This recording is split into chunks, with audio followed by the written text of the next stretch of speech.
sebetulnya masalah ringan, tetapi memang perlu dibawa ke ranah hukum agar semuanya jelas dan gamblang.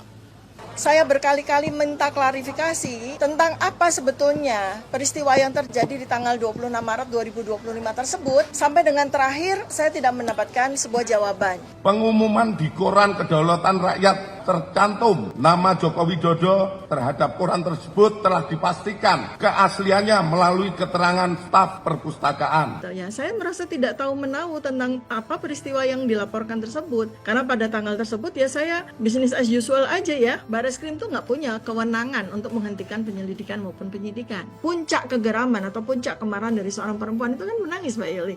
Ingin sekali Presiden Prabowo Subianto concern dengan masalah ini. Ini adalah hak ya seluruh rakyat untuk mendapatkan sebuah penjelasan yang tidak cuma normatif tapi juga objektif dan science based. Usai Bareskrim Polri mengumumkan keaslian ijazah Presiden ke-7 RI Joko Widodo, polemik tudingan ijazah palsu belum usai. Misteri pertemuan 26 Maret 2025 jadi pemicu Joko Widodo melaporkan sejumlah nama ke Polda Metro Jaya pada Rabu 30 April 2025. Dan saya sudah bersama dengan salah satu pegiat media sosial, Tifauzia Tiasuma. Halo Ibu. Halo Mbak Yuli, terima kasih undangannya. Ya, sehat ya Bu ya? Alhamdulillah, ini kesempatan untuk memberikan edukasi dan informasi kepada masyarakat ya. Betul, betul, betul. Bagus. Saya bersyukur akhirnya kita bisa ketemu dan Iya, jadi untuk bicara ini.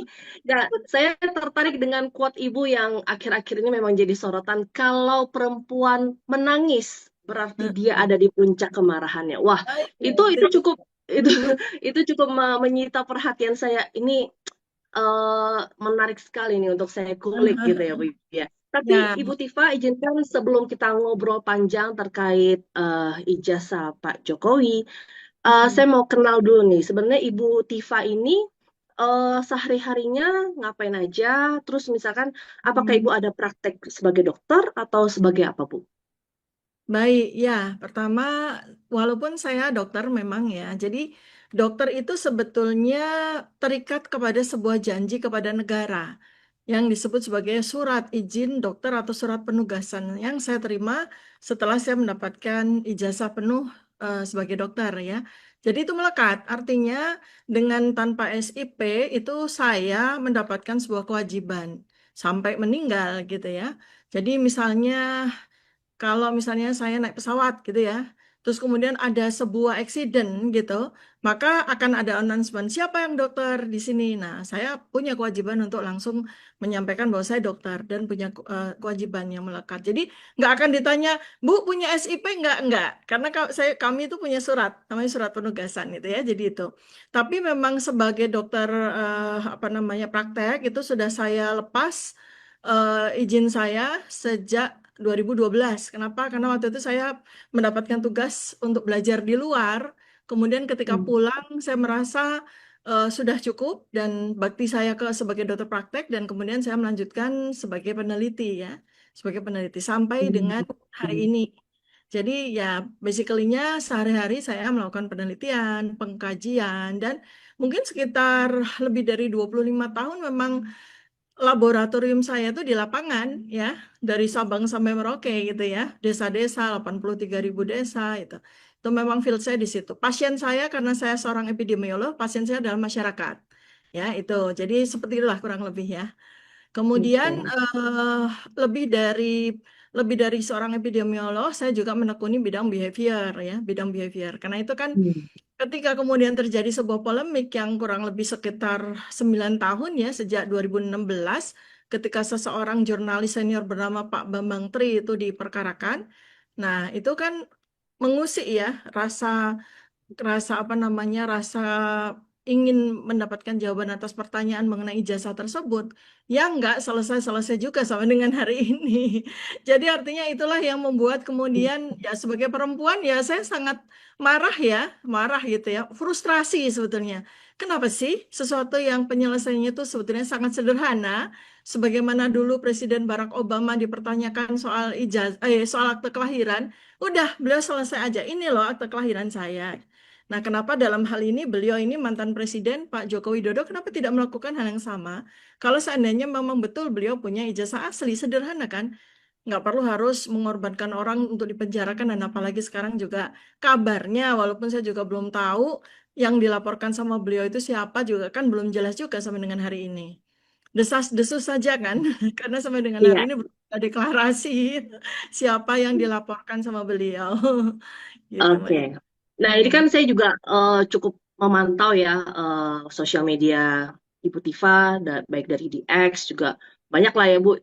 Ibaratnya nih Ibu Tifa ketika pertama kali diperiksa, dipanggil di kepolisian untuk memberikan keterangan, itu kan langsung tuh semua publik kayaknya mata tertuju pada Ibu Tifa nih. Nah, Ibu Tifa ini sejak 22 Mei 2025 ini kan Dirtipidum Baris Kempori, Brigjen Johandani Raharjo itu kan sudah Ya. mengumumkan menghentikan penyelidikan terhadap dugaan ijazah palsu Pak Jokowi. Nah, bagaimana nih Ibu menanggapi hal ini? Ya, saya klarifikasi dulu. Jadi, saya memang menerima undangan dari Polda Metro Jaya. Undangan itu adalah klarifikasi, gitu ya. Nah, saya memenuhi karena saya adalah ya warga negara yang berusaha untuk sebaik mungkin, ya. Jadi saya Oh, penuhi dan tetapi di situ memang ada 3 hal yang buat saya sampai dengan hari ini juga belum clear.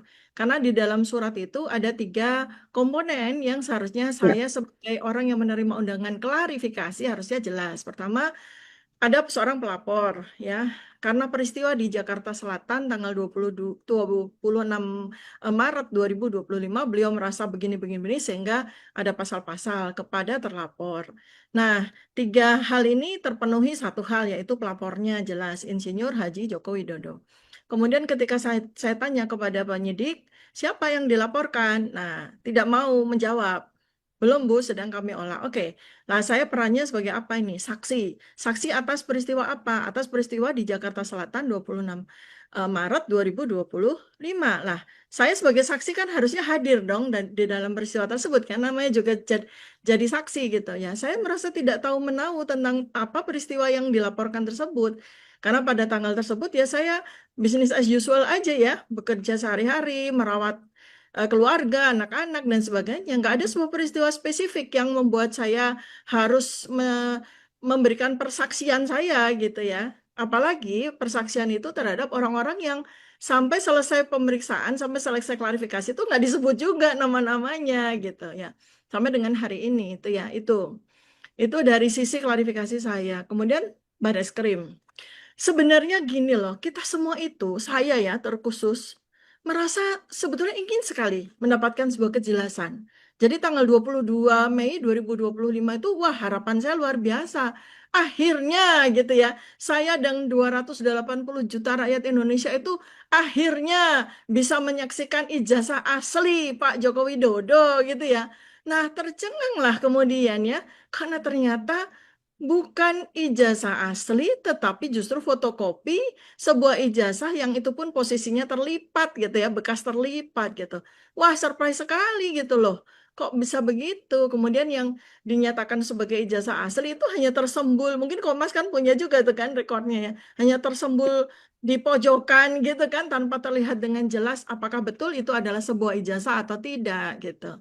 Kemudian tambah terkejut lagi karena ternyata dokumen-dokumen yang digunakan oleh Dirtipidum Barreskrim di dalam mempresentasikan apa namanya hasil dari sendiri. pemeriksaan banyak sekali keganjilan-keganjilan gitu. Untuk diketahui ya, saya puluhan tahun jadi peneliti. Jadi mata saya ini bukan seperti mata orang biasa melihat hal-hal kecil yang mungkin kalau sepintas lalu orang tidak melihat itu sebagai sebuah keganjilan. Bagi saya itu seperti barang di Zoom gitu, Mbak Yuli. Ya, Pengumuman di Koran Kedaulatan Rakyat tentang 3.169 peserta lulus ujian masuk PPI atau proyek perintis 1 UGM yang terbit pada hari Jumat Kliwon 18 Juli 1980 dalam kurung 5 Puasa 1912 pada halaman 4 kolom 6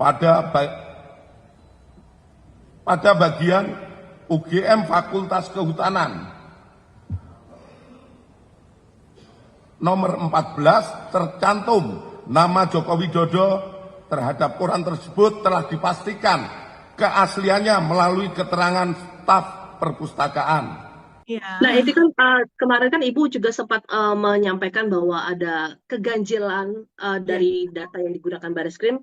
Kemudian ya. Ibu membeberkan beberapa Hmm. poin-poin terkait menuding bahwa menduga Bareskrim menggunakan Ya, data palsu. Salah satunya itu yang saya pointerskan bahwa mengenai koran kedaulatan rakyat. ya, satu. Ya, terus yang kedua terkait urutan nama Urutan yang nama.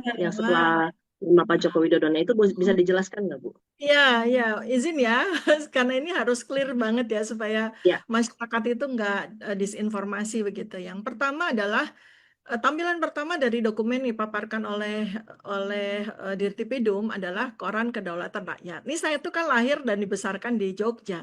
Itu koran adalah sarapan sehari-hari kami masyarakat Jogja. Artinya in detail itu kami sangat ngerti.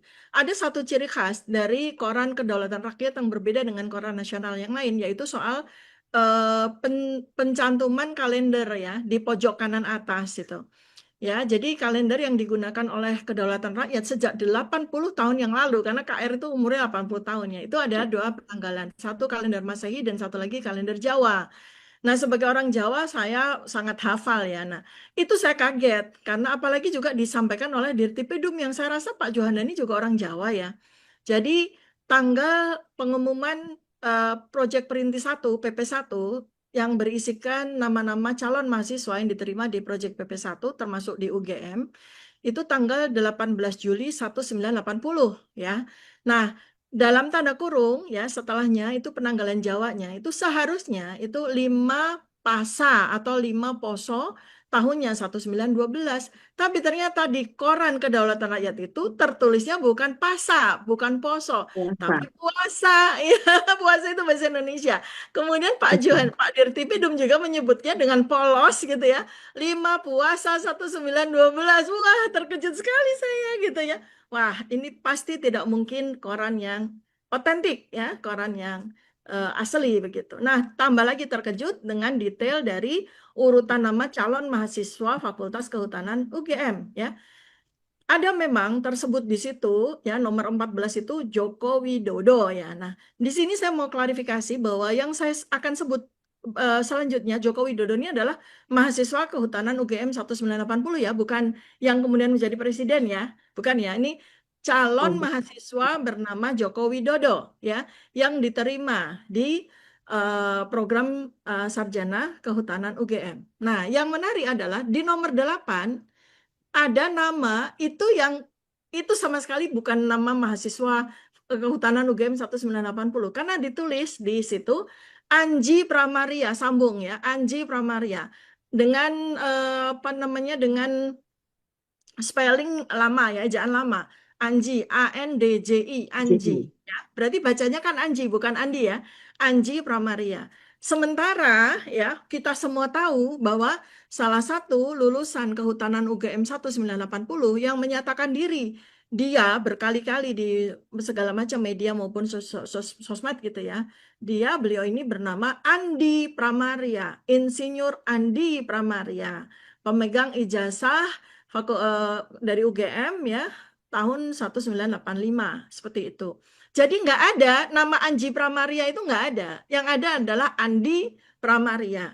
Artinya nggak mungkin kita kemudian excuse, oh itu kedaulatan rakyat pasti salah. Nggak mungkin. Kenapa Mbak Yulia sebagai mahasiswa UGM ya, kita ini pegangannya ketika dinyatakan diterima ya dari koran itu. Nama kita ada, saya Tifauzia Tiasuma. Alhamdulillah saya diterima di Fakultas Kedokteran. Dari koran itu kemudian saya berangkat ke gedung registrasi. Ya, nah jadi nggak mungkin seorang Andi Pramaria akan mengklaim itu namanya Anji Pramaria, nggak mungkin. Pasti dia, oh berarti saya nggak diterima karena yang diterima adalah Anji Pramaria bukan Andi Pramaria.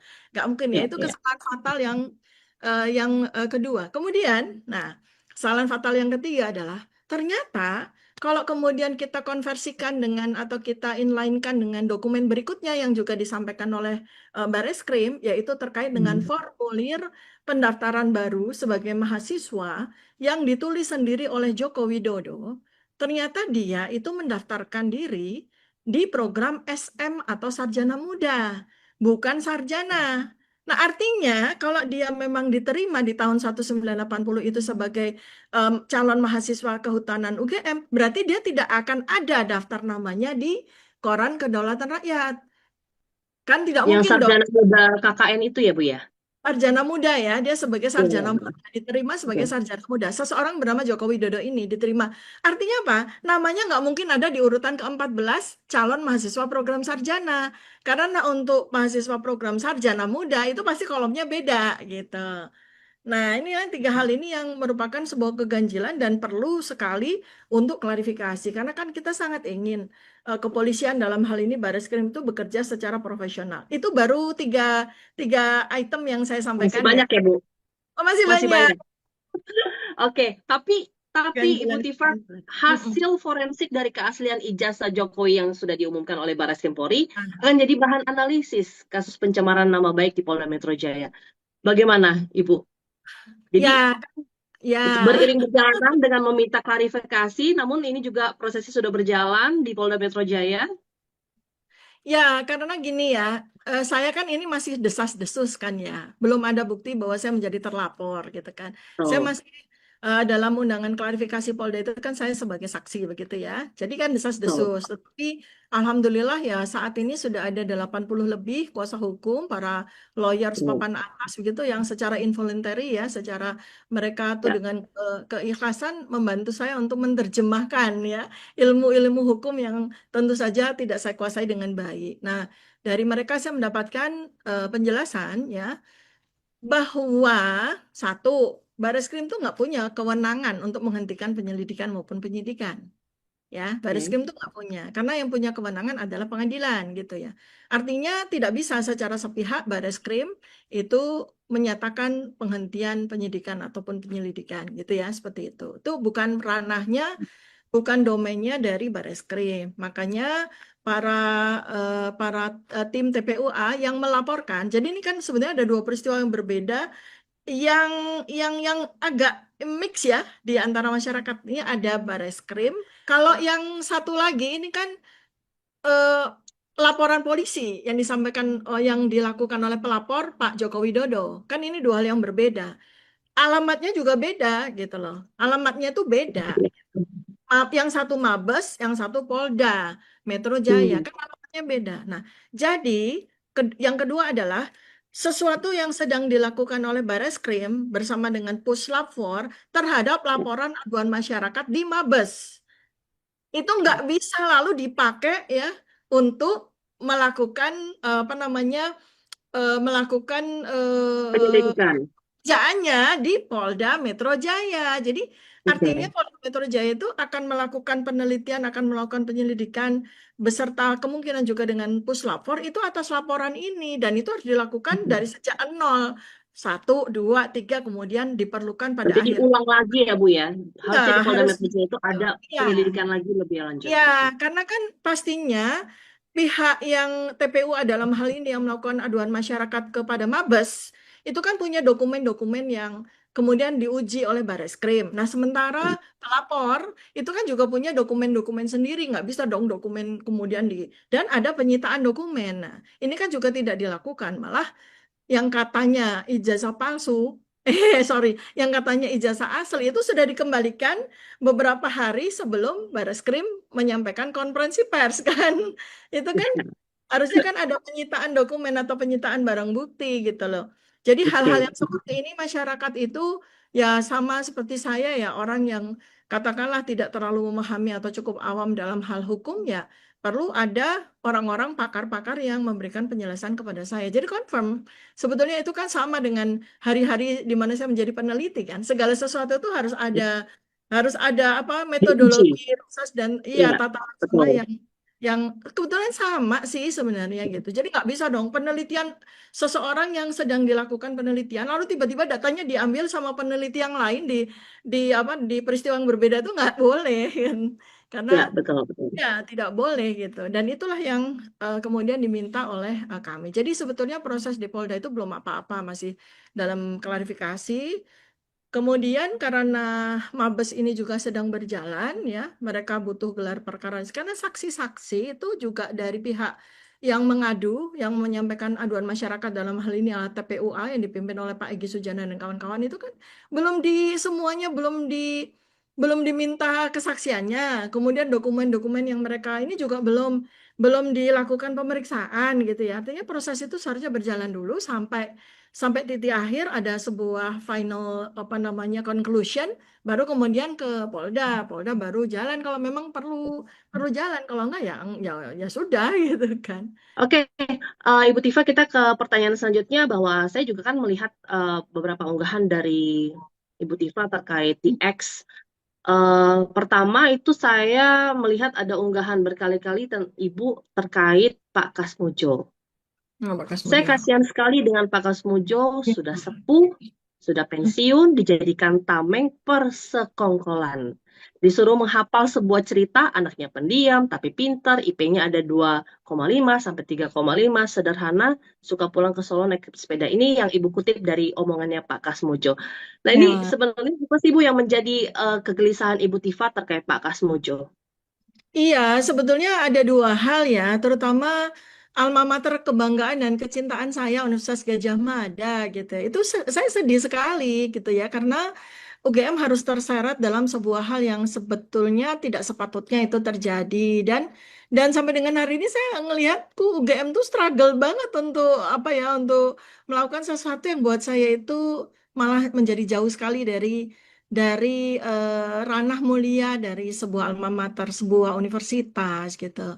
Dan sebetulnya UGM juga tidak perlu harus merasa bertanggung jawab secara material ya. Kalau moral responsibility ya memang gitu ya. Tapi kalau secara material sebetulnya nggak usah harus melakukan itu. Termasuk terseretnya ya katakanlah Pak Kasmujo ini untuk menjadi sebuah objek legitimasi gitu ya, objek legitimasi. Nah, kita tahu ya dengan kasat mata kita sendiri, nggak usah harus pakai penelitian ini, ya, tetapi cukup untuk melihat beberapa video. Pertama, video yang terjadi di tahun 2017 pada acara reuni UGM, di mana waktu itu Pak Joko Widodo masih menjadi presiden. Nah, beliau berpidato dan kemudian menampilkan sosok seorang lelaki sepuh gitu yang diperkenalkan sebagai dosen pembimbing skripsi yang namanya Pak Insinyur Kasmujo. Jelas sekali kalau kita melihat video itu secara utuh, jelas sekali ya bahwa Pak Joko Widodo itu menyebutkan Insinyur Kasmujo ini sebagai pembimbing skripsinya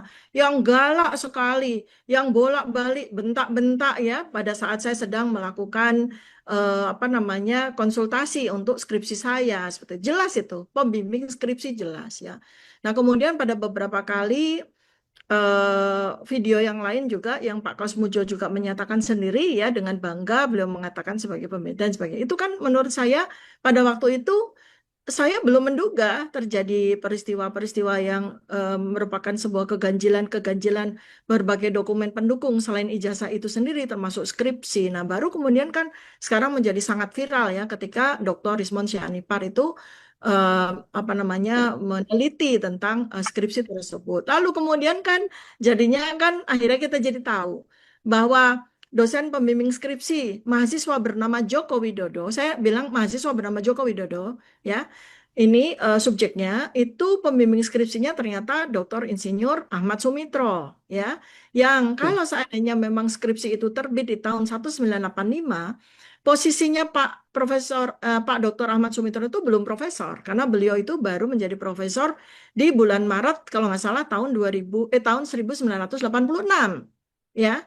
Sementara skripsi itu terbit ya di di bulan 14 November ya, repositorinya itu tahun 1985 digunakan sebagai dokumen untuk melengkapi seseorang bernama Joko Widodo untuk mendaftar wisuda gitu ya, wisuda gitu. Nah, saya bilang seseorang bernama Joko Widodo karena ternyata kalau kita refer ke dokumen Bareskrim ya, Joko Widodo ini sarjana muda, bukan sarjana gitu ya. Ini makanya ini ada sebuah missing link lagi gara-gara Bareskrim gitu ya. Karena beliau ini atau dialah Joko Widodo ini mendaftarkan diri sebagai mahasiswa baru angkatan 1980 tapi jelas-jelas menulis bahwa dia diterima di program sarjana muda. Dan pada waktu registrasi di tahun ajaran yang kedua, tahun kedua, kan dia diterima 1980 ya sebagai sarjana muda. Kan dia menulis sendiri SM. Tahun kedua 1981 1982 dia masih registrasi itu melingkari kolom sarjana muda. Artinya nih jangan-jangan ada dua Joko Widodo nih gitu ya. Joko Widodo yang sarjana muda gitu kan mengikuti sarjana muda dan ada Joko Widodo yang ya katanya membuat skripsi ya tahun 1985 dan kemudian ikut wisuda tahun 1985 gitu. Ini kan tidak nyambung. Apalagi kalau saya boleh lanjut nggak Mbak Yuli? Boleh, Lanjut. silakan Ibu. Ya. Jadi apalagi kalau kita lihat lagi dokumen berikutnya lagi dari yang disampaikan oleh Bareskrim ya terkait dengan transkrip nilai. Jelas sekali ya apa namanya transkrip nilai itu dari mahasiswa yang bernama Joko Widodo yang mengikuti program sarjana muda ya. Transkrip nilai itu final judicium, jelas ditulis itu judicium, itu dengan SKS 122 SKS dengan IPK 205. Artinya memang betul itu judicium sarjana muda. Ya kan? Dengan SKS 122, dengan tahun 1983, artinya 3 tahun, berarti emang ini sarjana muda. 205, mestinya itu lulus, tapi lulus dengan sangat mepet ya, gitu. Nah, sekarang kemudian pada dokumen berikutnya, tiba-tiba Bareskrim menyampaikan ada lagi transkrip tulisannya sarjana, tidak jelas nama siapa, tapi ada nomor mahasiswa 1681 KT. Kalau 1681 KT itu memang miliknya dari mahasiswa bernama Joko Widodo. Masalahnya adalah ini ada keganjilan di situ. Keganjilan lagi adalah pada dokumen yang lain lagi dalam bentuk foto-foto juga itu mahasiswa bernama Joko Widodo ini mengikuti program KKN ya di tahun 1983. Nah, sementara kalau dia memang mengikuti program sarjana muda, maka peserta mahasiswa sarjana muda tidak ada kewajiban untuk KKN. Ya, tidak ada Ya, kewajiban KKN di semester 6 di selesai itu nggak ada kewajiban KKN gitu. Jadi ini kan menjadi sangat membingungkan gitu. Apakah ada dua Joko Widodo, yang satu mengikuti program sarjana muda, yang satu mengikuti program sarjana gitu. Dan itu nggak masuk akal sama sekali ketika Joko Widodo yang mengikuti sarjana muda ini ternyata dia KKN 1983 di akhir semester 6 program sarjana mudanya gitu. Lalu ada transkrip lagi program sarjana di situ tertulis 88 SKS dengan IPK 3,05 ya kan. Nah, kalau seandainya nih kita berhipotesis ya, kalau seandainya ya. Joko Widodo ini pertama dia diterima 1980 itu sebagai sarjana muda, kemudian dia lanjut di program sarjana, maka kan ada akumulasi SKS. Satu di sarjana muda dia 122 SKS, di sarjana dia 88 SKS. Totalnya 210 SKS. Mana ada sarjana harus menempuh 210 SKS karena menurut peraturan Kementerian Pendidikan dan Kebudayaan seorang sarjana itu hanya menempuh 140 sampai 150 SKS. Jadi mana ada gitu sarjana harus ditempuh sebanyak 210. Ini belum detail lagi ya. Udah itu aja dulu deh. Betul. Oke, Ibu Tifa, apakah dengan Pak Jokowi menunjukkan ijazahnya begitu saja dan Anda puas dengan rekan-rekan selesai? Atau memang seperti yang Anda unggah di X itu, saya dilaporkan, bagus, saya mau tagih janji Pak Jokowi yang sesumbarnya, hanya memperlihatkan ijazahnya di depan pengadilan. Ini gimana nih, Bu?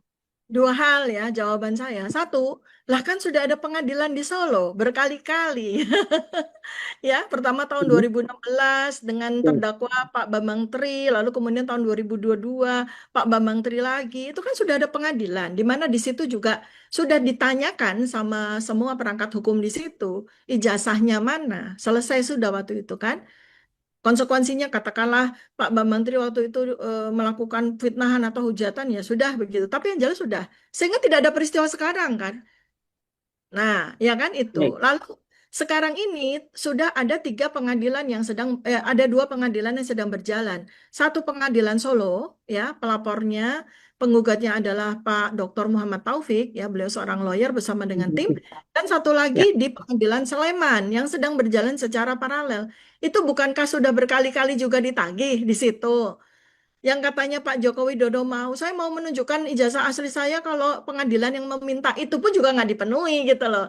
Jadi karena itulah maka saya tidak melihat ada sebuah etikat di mana misalnya let's say yang Polda lanjut atau yang Mabes lanjut itu beliau juga akan menunjukkan ijazahnya. Jadi akhirnya kan kita jadi bertanya, ini mau sampai kapan? Butuh berapa banyak Tifa lagi? Butuh berapa banyak Roy Suryo lagi? Butuh berapa banyak Rismon Sianipar lagi nih untuk sampai akhirnya beliau itu mau menunjukkan ijazahnya gitu. Nah, Baik. kemudian kedua, seandainya ya, karena sekarang ini kan jadi guliran-guliran dokumen-dokumen dan data-data itu kan harus diverifikasi. Jadi sebetulnya juga nggak cukup juga. Ini loh ijazah saya gitu ya. Seperti Barack Obama juga, ini loh akte kelahiran saya enggak juga. Jadi ada sebuah lembaga independen yang kemudian menunjukkan ini ijazah, ini akte kelahirannya, ada berat tubuhnya, ada rumah sakitnya dan segala macam. Itu juga semestinya demikian juga gitu. Oke, nah Ibu ini yang menjadi pertanyaan mungkin publik ataupun juga saya bahwa ijazah asli Jokowi ataupun ijazah palsunya, beliau sudah tidak jadi presiden dan sekarang digaungkan begitu hebat. Tujuan dasarnya apa sih, Bu? Begini ya, sebetulnya kan persoalan yang lebih esensial, persoalan yang lebih hakiki adalah bagaimana kita berjuang untuk menegakkan kehormatan dan kemuliaan bangsa dan negara ini, beserta dengan pemimpin-pemimpinnya. Jadi ya, ini bukan, saya hanya alat saja, alatnya kebenaran, ya. Jadi subjeknya itu adalah sebuah kebenaran. Ketika kebenaran itu dipertanyakan, ketika kebenaran itu disemuti dengan keraguan-raguan, dengan keganjilan-keganjilan, dengan kebohongan-kebohongan, ya, maka kebenaran itu akan terus mencari kanalnya, akan terus mencari jalannya untuk membuka dirinya sendiri. Nah, ini kan bedanya dengan kebohongan. Kalau kebohongan itu akan membutuhkan kebohongan lain untuk menutupi kebohongannya dia dan terus-terus. Kalau kebenaran enggak, dia begitu dia udah di pada momentum dia terbuka, maka kemudian nanti akan ada semesta yang akan memberikan jalan bagi kebenaran itu untuk membuka dirinya sendiri. Nah, saya itu hanyalah alat bagi kebenaran itu. Dan mengapa kebenaran tentang ijazah ini penting? Karena ini adalah sebuah sejarah. Ini adalah sebuah warisan. Bagaimana kita bisa membiarkan negara ini memberikan warisan, memberikan legacy, memberikan catatan kelam atas eh, apa namanya pertanyaan tentang ijazah dari seorang pemimpin yang tidak jelas juga bahkan setelah beliau tidak menjabat gitu. Karena itu nanti akan menjadi sebuah presiden. Kan buktinya baru-baru ini juga ada nih Wagub Wagub terpilih ternyata ijazahnya tanda tangan rektornya Yang baru Ibu palsu. posting ya? Ya, makanya nah, apakah kita nanti akan menjumpai lagi presiden ke-12 ya dengan ijazah yang dipertanyakan, presiden ke-23 dengan ijazah yang dipertanyakan, kan kita nggak mau itu terjadi. Jadi biarkan kebenaran ini membuka jalannya sendiri, saya hanyalah salah satu alatnya saja gitu. Kita ikutin saja sampai kebenaran itu menemukan panggungnya untuk membuka dirinya. Adakah bersedia bersaksi di bawah Al-Quran bahwa tuduhan Anda saya menerima dana besar itu benar atau tidak? Saya berani bersumpah di bawah Al-Quran bahwa itu tidak benar sama sekali. Itu bohong, Bang Abalin. Oke, Bang Abalin, responnya gimana tuh? Nanti putar ulang semua podcastnya, kemudian dengar baik-baik, pakai hati, pakai pikiran dengan teduh, bahwa proses tuduhan terhadap Jokowi 10 tahun dengan ijazah palsu itu, berapa biaya yang digunakan? Itu dana besar kan, Mas? Karena itulah begitu. Begini, dengar dulu, dengar. Ini hal yang Tadi Mas suci Roy loh, Bang Abalin. Mas Roy ngomong, saya dengar, jadi kalau saya Siap. dengar, saya ngomong, Anda dengar. Siap. Karena itu saya bilang, hanya urusan ijazah palsu 10 tahun, berapa biayanya itu? Banyak kan? Karena itulah yang saya bilang supaya, saya pikir nanti Kompas buat satu forum khusus, kita ngomong tentang materi ini ya, biar kita perjelas satu persatu. Kita tunggu bawa Al-Quran, Bang Abalin. Nah ini kan sebenarnya tudingan dari mantan tenaga ahli KSPL Mokhtar Ngabalin kan memang ditujukan kepada Bang Roy Suryo. Tapi saya mau minta pendapat dari Ibu Tifa sendiri mengenai katanya ada dana besar di balik kasus tudingan ijazah palsu Pak Jokowi. Nah ini gimana nih Bu? Ya kalau sahabat saya Mas Roy Suryo kan sudah sampai menantang ya, itu karena itu adalah sebuah fitnah yang sangat keji ya. Kepada kami orang-orang kecil, orang-orang yang biasa-biasa saja, tidak punya jabatan apapun, tidak punya harta Saya ini ibu ya, ibu peneliti yang dengan susah payah membesarkan ketiga anak saya ya, dengan susah payah menyekolahkan mereka dengan darah dan keringat, tiba-tiba dituduh gitu ya, dituduh terlibat dalam sebuah bohir apa itu.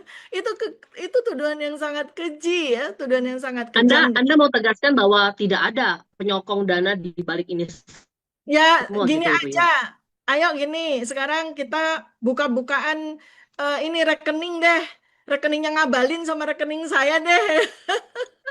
Coba. Waduh, waduh, waduh. 10 tahun. Saya mau tahu dari mana saja dia dapat Oke, duit. Kalau saya kan jelas dari kerja saya. Coba saya mau tahu oke, rekeningnya siap, siap. Ngabalin dari mana saja. Oke, Ibu Tifa di salah satu wawancara TV, saya juga menyimak bahwa Ibu Tifa juga sempat mengatakan bahwa pernah mendukung Pak Jokowi sebagai presiden. Iya, iya, iya, iya. Apa jejak saya itu kan nggak pernah ngapus-ngapus ya, kecuali kalau misalnya Ya, apa ya ngapus-ngapus postingan saya gitu ya. Kecuali kalau ternyata saya terlalu kasar atau saya apa, pokoknya saya merasa tidak oke. pantas atau tidak bagus gitu, biasanya saya hapus. Tapi bukan karena saya takut atau apa gitu. Jadi jelas tahun 2014 itu ya ada dua surprise ya gitu. Untuk pertama kalinya ada calon presiden dari UGM, kan bangga dong saya sebagai alumnus UGM ya. Tentu saja kan ada sebuah kebanggaan primordial kan ya. Wah, Kak, pada akhirnya UGM punya calon presiden kan gitu ya. Kemudian harus tapi harus dipahami ya bahwa saya tidak mendukung sosok. Saya tidak pernah mendukung orang. Saya mendukung nilai.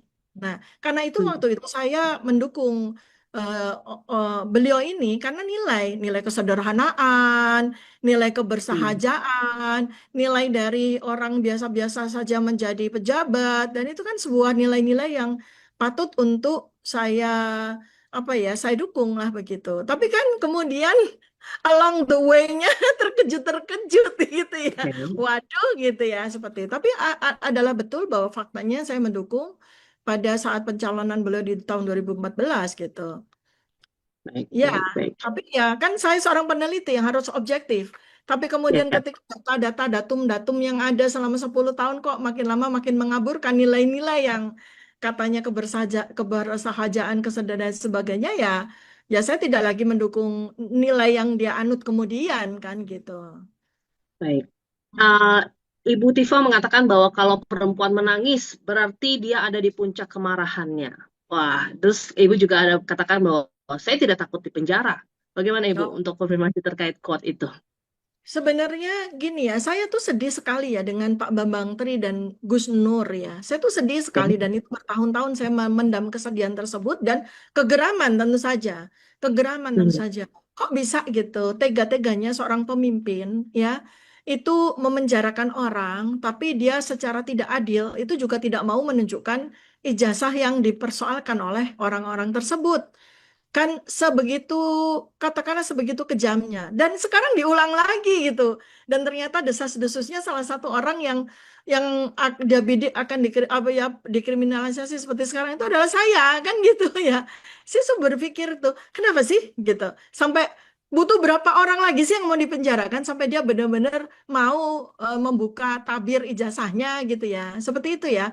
Itu geram sekali gitu, geram dan kemudian juga apa ya persoalan ini kan kemudian menjadi seakan-akan menjadi sebuah komoditas bagi beliau untuk terus membiarkan masyarakat berpolemik, terus membiarkan masyarakat beradu dan yang paling bikin saya sedih itu adalah ketika apa panggung-panggung TV itu mempertontonkan tak lebih dari adegan sirkus gitu. Dan pada saat itu ketika saya sampai menitikkan air mata itu karena saya tuh ada di tengah-tengah panggung sirkus itu gitu. Saya kan nggak tahan ya sebagai seorang perempuan gitu ya. Nggak tahan lihat orang berdebat sampai sampai kayak begitu tuh. Ini tuh geram gitu. Nah, puncak kegeraman atau puncak kemarahan dari seorang perempuan itu kan menangis, Mbak Yuli. Ya kan? Kita tuh kan nangis karena marah yang tidak bisa di ini. Kemudian kalau soal saya takut tidak takut, maksudnya tidak penjara. Ini begini ya. Jadi saya ini berpatokan kepada seorang peneliti itu memegang etika yang apa namanya yang objektif ya. Jadi kita dudukkan pada pada persoalannya. Artinya kalau saya atau siapapun juga itu melakukan sebuah kesalahan yang memang secara undang-undang dan sebagainya memang oh ya layaklah dia di ini. Lah kenapa kita mesti takut kan? Kita harus bertanggung jawab terhadap apa yang saya appreciate dengan Pak Bambang Tri. Tapi dalam konteks ini kan saya tanya kepada para kuasa hukum, para pakar hukum. Ini konsepnya gimana? Oh, ya enggak dong, Dok, karena kan beliau itu 20 tahun nggak cuma 10 tahun jadi pejabat. Itu ada undang-undangnya nih saya sampai catat kan, ada undang-undangnya, keterbukaan informasi publik ya. Kemudian undang-undang sampai kepada undang-undang internasional. Kita punya hak ya, legal standing saya itu sebagai warga negara itu sangat dilindungi oleh undang-undang dasar, sangat dilindungi oleh undang-undang keterbukaan informasi publik. Dan jangankan ijazah ya, seseorang yang kemudian menjadi pejabat publik, jangankan ijazah, dia beli cilok aja kita rakyat berhak untuk tanya kan gitu karena tertulis semua di LHKPN kan ya kan itu apalagi ijazah yang itu memang betul-betul menjadi domain publik gitu. Jadi ini nggak usah harus berlebar oh nanti ditanya SIM saya ditanya KTP ya tidak lah karena itu kan dokumen-dokumen yang sangat private gitu kan yang akan berpotensi untuk disalahgunakan sehingga itu memang masih tetap menjadi domain. Tapi kalau ijazah, skripsi ya kan ya sesuatu dokumen yang dengan itu maka dia mendapatkan jabatannya itu nggak layak untuk kemudian oh ini nggak bisa saya terhina saya kemudian apa namanya terhina-hina atau apa ya apalah direnda-renda enggak dong beliau lupa saat ini pun beliau masih sebagai pejabat publik gitu kan beliau lupa atau gimana gitu ya dia pejabat publik Apa yang itu Ibu Tifa harapkan dari pemerintahan Pak Prabowo terkait kasus ini? Presiden Prabowo itu semestinya concernnya dengan hal ini gitu ya. Jadi harusnya hadir ya, hadir untuk memberikan bagaimana seorang negarawan itu mesti berlaku gitu kan. Jadi jangan juga jadi apa ya? Jadi semacam eh, pernyataan-pernyataan atau sindiran-sindiran seperti itu tuh lah yang nggak perlu. Ya udah, kalau memang ada yang salah, ada yang keliru, karena dia tidak mau disclose, tidak mau menyampaikan, ya mohon agar buka aja kalau memang ada ijazah asli beliau gitu kan, ijazah asli beliau, buka aja. Saya mengharapkannya seperti itu. Kemudian juga harus intervensi juga, karena ini kan menyangkut kepada anak-anak bangsa ya, rakyat yang negara itu harus hadir untuk melindungi kan. Negara itu harus hadir untuk melindungi warga negaranya. Jadi ini sebuah katakanlah saya tidak menggunakan bahasa hukum ya, persengketaan atau apa adanya polemik antara warga negara antara anak bangsa ini kalau memang tidak selesai, kemudian nanti akan ada jatuh korban gitu ya, orang-orang yang apa namanya tidak punya mens rea, tidak punya niat jahat, tapi kemudian dipenjarakan. Itu sebelum itu ya pemerintah harus intervensi. Dan catatan saya satu lagi adalah peristiwa tanggal 22 Mei tahun 2025 itu Barreskrim saya berikan catatan ya berkualitaslah karena kata Kapolri sendiri Pak Listio Sigit mengatakan bahwa kepolisian itu bertindak science crime investigation. Itu dalam bahasa peneliti seperti saya kan scientific based research gitu kan. Jadi asas-asas itu kok tidak terlihat ya pada pekerjaan Barreskrim gitu ya. Seperti itu. Lalu kemudian juga tidak boleh secara sepihak melakukan penelitian karena penelitian itu hasil atau simpulannya tuh harus ditegakkan minimal dengan 3 lembaga independen atau 3 unsur independen. Ini kan baru puslapor, baru orangnya dia. Harusnya ada hadir lembaga independen, laboratorium independen, sehingga kita, seluruh rakyat itu mendapatkan sebuah simpulan yang objektif. Seperti itu. Jadi ini saya mengimbau sekali, dalam kesempatan ini saya juga ingin sekali Presiden Prabowo Subianto concern dengan masalah ini. Ini bukan hanya 3 orang peneliti yang sedang dikriminalisasi, bukan. Tapi ini adalah hak ya seluruh rakyat untuk mendapatkan sebuah penjelasan yang tidak cuma normatif, tapi juga objektif dan science-based. Baik, Ibu Tifa, sejak ada kasus ini, apakah ada ancaman keselamatan atau di karir Anda, misalkan Ibu mendapatkan penyudutan atau seperti apa, Bu? Atau fine-fine aja selama ini? Iya, saya mesti sampaikan ya bahwa teror itu mengenai kami bertiga gitu ya. Jadi Pak Rismon sudah dapat jatah mobilnya dirusak berkali-kali. Kemudian Pak Dr. Roy Suryo juga sudah sampaikan bahwa ada serangan-serangan yang metafisikal sifatnya gitu kan ya. Terus kalau saya ya anak-anak kena juga coba, nggak cuma saya. Oh ya? WA, Seperti apa, telepon-telepon Bu? yang gelap, Oke. caci Wow. maki di WA, caci maki di inbox, di DM, wah luar biasa saya dapatkan. Belum lagi dari postingan komentar-komentar, ancaman-ancaman itu hampir 24 jam saya alami gitu. Dan itu kan harus ada penyelesaiannya ya. Jangan sampai warga negara, rakyat disiksa seperti ini gitu tanpa adanya kehadiran dari aparat hukum maupun negara di sini. Nah, kalau Berarti saya nanti, Bu. Oke, silakan, Ibu. ya artinya gini, tidak cuma ini kan sebagai bagian dari bagaimana saya mengadvokasi diri saya kan, termasuk saya ke Komnas HAM, mungkin juga rencana saya akan ke Komnas Perempuan supaya mereka juga hadir. Mereka kan dihadirkan menjadi pejabat kan Baik. juga ada pekerjaannya untuk melindungi dan mengadvokasi kita kan gitu. Jadi artinya ini adalah urusan negara, negara harus hadir ya. Baik. Kalau memang kurang ya artinya negara tidak hadir ya saya minta bantuan internasional kan gitu. Teman-teman internasional dari diaspora internasional juga udah bergerak loh. Karena mereka kan sedih sekali gitu lihat ini peneliti gitu ya yang bekerja tanpa pamrih untuk mencari tahu tentang sebuah jawaban yang ditunggu rakyat selama 10 tahun lebih gitu kan. Ternyata malah dikriminalisasi seperti ini. Mereka tentu saja tidak akan tinggal diam. Baik, Ibu berarti nanti kalau misalkan pengadilan sudah memutuskan bahwa oke, ijazah Pak Jokowi misalnya asli atau palsu, itu sudah selesai puas untuk Ibu dan kawan-kawan. Seperti apa, Bu? Iya, yang jelas gini, satu kebenaran tuh harus dipanggungkan ya karena kebenaran itu letaknya di panggung. Kebenaran itu bukan ada di tempat-tempat sempit yang disembunyikan, tapi kebenaran itu harus ada di panggung. Itu Baik. satu. Dan panggung yang terbaik karena ini sudah menjadi sebuah polemik hukum ya, panggung yang terbaik adalah di sebuah ruangan yang sangat mulia begitu ya. Apakah itu ruangan bukan hanya di pengadilan gitu. Ruangan mulia itu ya bisa di DPR, bisa di MPR begitu ya. Seperti itu kan atau di pernyataan dari presiden dan sebagainya. Kemudian yang kedua, ya sudah kan, artinya polemik yang selama 10 tahun ini menjadi beban pikiran, beban hati dari masyarakat, ketika kemudian sudah jelas ya semua komponen-komponen yang mendudukkan kebenaran ini pada tempatnya, ya sudah kan, oh ya ijazahnya Pak Jokowi asli gitu, atau ijazahnya Pak Jokowi palsu, ya sudah gitu, itulah kebenaran kan, dan kita semua harus menerima itu. Tapi tata laksananya harus jelas gitu ya. Guidelines-nya itu semua harus jelas, tidak boleh ada yang manipulasi sama sekali. Perlu dibawa ke ranah hukum agar semuanya jelas dan gamblang. Ya, itu aja dari saya. Nanti ditanyakan kepada tim kuasa hukum detailnya, ya.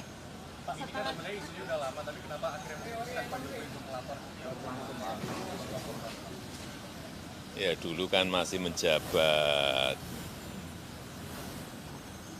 Saya pikir sudah selesai. Ternyata masih berlarut-larut sehingga ya dibawa ke ranah hukum akan lebih baik sehingga sekali lagi nanti menjadi jelas dan gamblang. Tapi ini Pak Jokowi merasa ini politis nggak Pak? Dengan soal ijazah palsu kan sudah lama, merasa ini politis nggak Pak? Nggak tahu. Ya, udah. Sampai turun gunung melaporkan Pak, nggak kuasa hukumnya aja, kenapa harus Apanya? sampai Pak Jokowi ikut turun melapor? Iya, delik aduan kan. Syarat memang harus saya sendiri datang. Ya. Masih di Jakarta ini informasikan akan memperlihatkan ijazahnya Pak. Apanya? Tadi memperlihatkan ijazahnya ya Pak. Tadi memperlihatkan ijazah. Nanti ditanyakan detail kepada tim kuasa hukum. Ya. Oke, Ibu Tifa, terakhir, kalau misalkan Pak Jokowi menonton Zoomcast kita ini, apa yang mau Ibu sampaikan ke Pak Jokowi? Sebenarnya ya, Pak, yang saya hormati Pak Joko Widodo, sebetulnya ada sebuah contoh yang menjawab kebingungan Bapak tentang bagaimana harus bersikap, yaitu contohnya Presiden Barack Obama, sederhana saja. Jadi selama bertahun-tahun beliau itu dipertanyakan soal akte kelahirannya, ya. Kemudian beliau menjawab dengan sangat elegan dengan sikap seorang negarawan. Ini loh akte kelahiran saya. Jadi saya berharap bahwa Pak Joko Widodo itu melakukan itu gitu ya. Sehingga kami pun bisa melihat detail-detail dari dokumen ijazah asli itu apakah memang benar-benar asli atau ternyata tidak gitu kan seperti itu. Tapi itu legowo ya, menyatakan saya tidak punya ijazah atau sebetulnya saya adalah hanya lulusan sarjana muda, ya udah sampaikan aja gitu. Kan nanti akhirnya kalau memang ternyata beliau tidak punya ijazah asli atau ternyata beliau itu hanya sampai sarjana muda atau apapun atau bahkan mungkin tidak kuliah atau apapun itu, ya sudah, selanjutnya apa? Pertobatan nasional aja. Kan namanya pemanggungan kebenaran itu kan nggak selalu harus pengadilan. Kan pertobatan nasional, bagaimana kita mendudukkan seseorang yang ternyata melakukan kesalahan itu dengan sebuah pertobatan. Dan kita mengharapkan di situ Allah memberikan ridho sehingga semuanya akan clear. Begitu Pak Joko Widodo. Mudah-mudahan melihat apa yang saya sampaikan. Baik, terima kasih Ibu Tifa untuk waktunya, sudah diganggu waktunya. Terima kasih banyak untuk penjelasannya. Saya tutup ya Bu ya. Ya, terima kasih banyak Ya, atas itu dia. Ya, atas kesempatannya ya untuk memberikan edukasi kepada masyarakat. Terima kasih Mbak Yuli dan semua baik, kru. baik. Terima kasih Assalamualaikum Ibu Tifa. warahmatullahi wabarakatuh. Ya. Itu dia sahabat Kompas TV, obrolan kita dengan Dr. Tifa, dan nantikan narasumber lainnya. Jangan lupa untuk like, comment, and share channel Kompas TV.